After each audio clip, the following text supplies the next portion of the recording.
Bonsoir à toutes et à tous, bienvenue dans cette session de l'information sur Culture Télévision. Voici les titres à développer.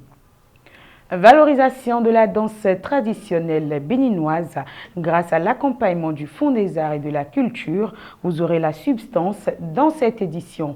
Et à l'international, une nouvelle réforme régit les activités en entreprise en France, le port obligatoire de masques. Et en page sport, on parlera de la mise à disposition de sièges pour les ligues amateurs de football par la FBF et puis la qualification du Paris Saint-Germain pour la finale de la C1, la première de son histoire.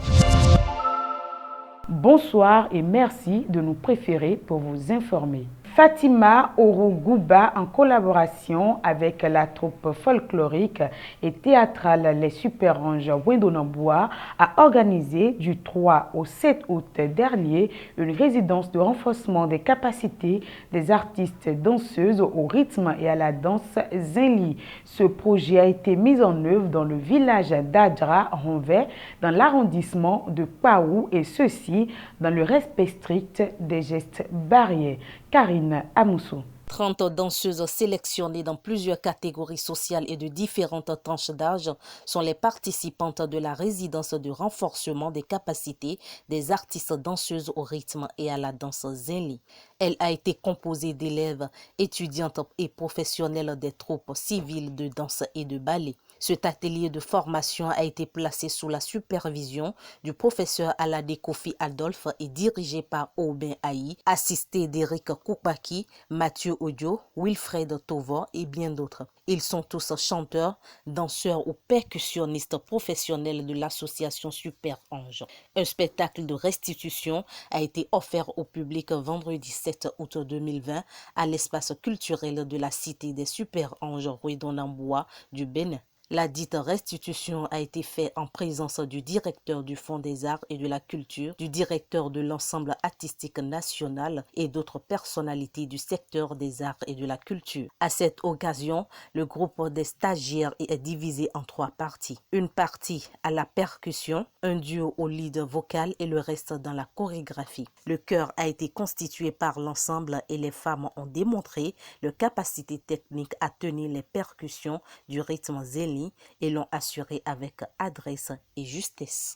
Hors du Bénin, à présent, featuring prestigieux, tube en devenir, Punchline acéré, le Nigérian Burna Boy a décidé de laver l'affront de son échec au Grammy Award. Suivez. La pochette a déjà tout dit. Sur son album Twist à Stalk, 2 fois plus grand, Burna Boy apparaît plus démesuré que jamais. Il semble quitter une cité afro-futuriste sortie du film Black Panther, avalant la route à part de géants pour conquérir le monde. Sous ça se mêle le dessin d'un dos agenté, le gorille surpuissant, devenu son animal totem, et derrière lui les pyramides faisant du chanteur l'héritier des pharaons.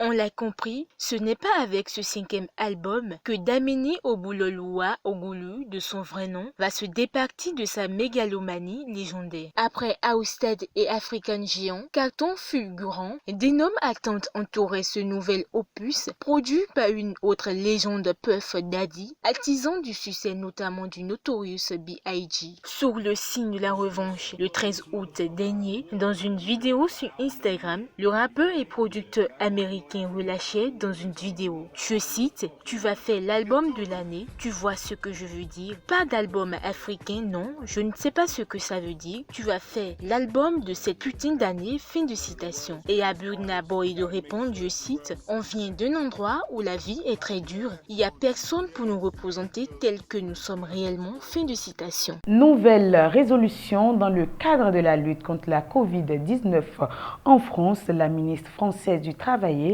a annoncé hier que le port de masque sera désormais une obligation dans toutes les entreprises. Carmélie Ayédégué. C'était attendu, c'est désormais officiel. En France, il faudra obligatoirement porter un masque dans tous les espaces clos et partagés des entreprises.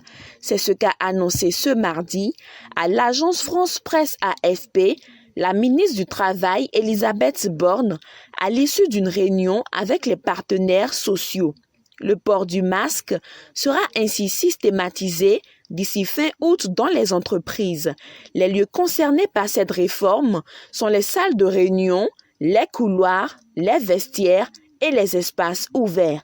Les bureaux individuels ne sont pas concernés.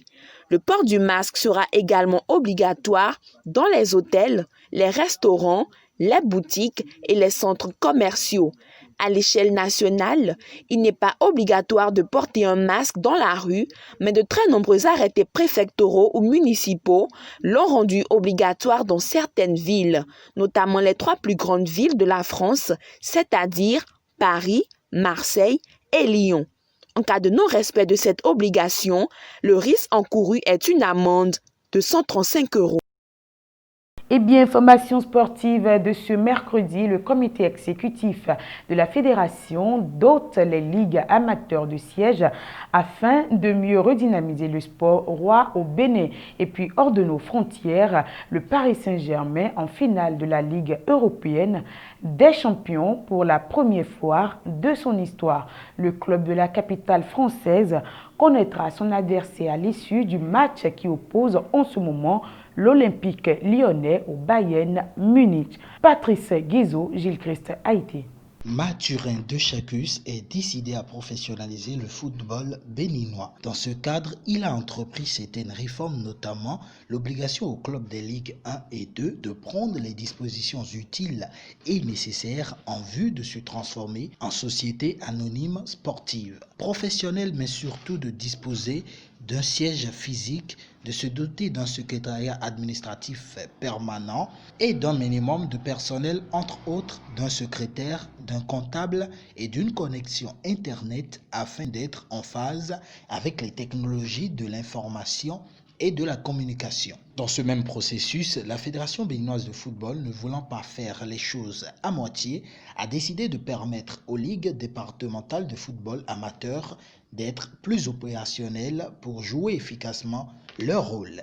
À cet effet, et en attendant de construire des sièges propres aux différentes ligues de football, l'instance du football béninois a décidé de la location de bureaux au profit de chacune des ligues départementales pour leur permettre de travailler dans les meilleures conditions. Ainsi, chaque siège de ligue sera doté de matériel informatique, de réseau Internet et d'un secrétariat permanent. Les ligues sont donc instruites pour faire parvenir au secrétariat de la Fédération béninoise de football le projet de contrat de bail du local retenu d'au moins 2 pièces et le loyer mensuel. Quant aux ligues départementales du Borgou et du Zou, elles sont invitées à évaluer les aménagements nécessaires à faire au niveau de leurs sièges respectifs et d'envoyer le devis au secrétariat général de la FBF. Ceci au plus tard le 31 août 2020. Allons à Lisbonne où se déroulent les phases finales de la Ligue européenne des champions. La demi-finale tant attendue de la Ligue des champions entre le RB Leipzig et le Paris Saint-Germain a été à sens unique. Le club français a décroché sa qualification pour la première fois de son histoire en battant les Allemands 3-0. 3 erreurs défensives qui ont coûté cher aux hommes de Julian Nagelsmann qui a changé son système ce soir. 13e minute, mal couvert par la défense adverse, Marquinhos ouvre le score de la tête sur un centre de Ángel Di María. Ensuite, à la 42e minute, suite à un ballon mal donné par Gulácsi, gardien du RB Leipzig, Ander Herrera en profite et combine avec Neymar qui offre un caviar à Ángel Di María, 2-0. Et enfin, à la 56e minute, une autre erreur défensive des Allemands, celle de trop, du 3-0. Juan Bernat en profite pour inscrire le 3e but, brisant ainsi tout espoir de qualification en finale du club allemand qui est à sa 2e participation en C1. Le PSG n'est plus qu'à une manche d'un quintuplé historique, lui qui a déjà remporté le trophée des champions, la Ligue 1, la Coupe de France et la Coupe de la Ligue, tentera de remporter la Ligue des champions. Il est à rappeler que le club de la capitale française devient le 5e club français à atteindre la finale de la C1 après Reims, Saint-Étienne, Marseille et Monaco. Ce sera tout pour ce soir. Merci de nous avoir suivis. Passez une excellente soirée.